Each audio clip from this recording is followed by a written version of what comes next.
Hi everybody, welcome to this week's episode of Media Mondays, and just a quick one this week. I'm just going to show you how to do sky replacements on your photos. So this is not a feature that's available yet in Lightroom, but we can do it in certain programs such as Photoshop, Luminar. I do own both of those, but I'll show you the Photoshop version today. This is a lovely Ducati bike that I photographed last year. The owner, Mike, top guy. I'll put his Instagram link in the description if you want to have a look at the bike and other bits and pieces that he's doing. So we have the image. It's just, I've edited it just how I would like it. The sky just looks very boring. There's not much going off there. So what we do is we'll go to File, Edit in Photoshop. I've already pre-opened it because it takes quite a while. So here we are in Photoshop.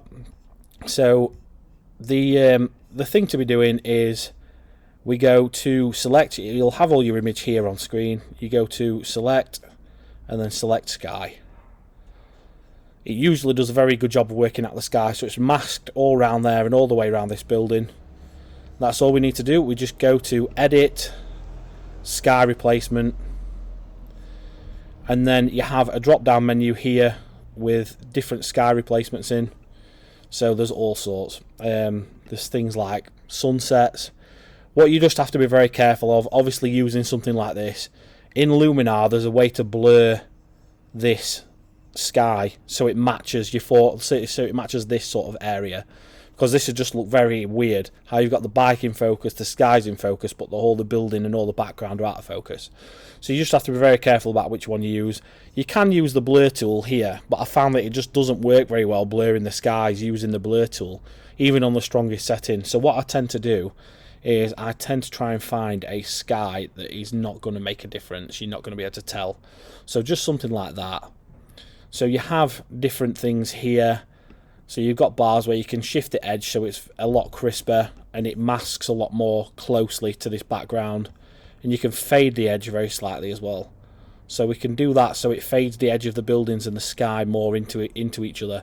You can also change the brightness, which I don't really want to do because it was a bit of a sunset photo. The one thing I will do is I will change the temperature profile of the sky.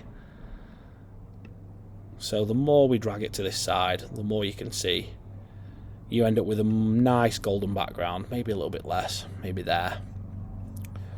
Then we just press OK and just deselect that. And there you have it. We have a sky replaced background.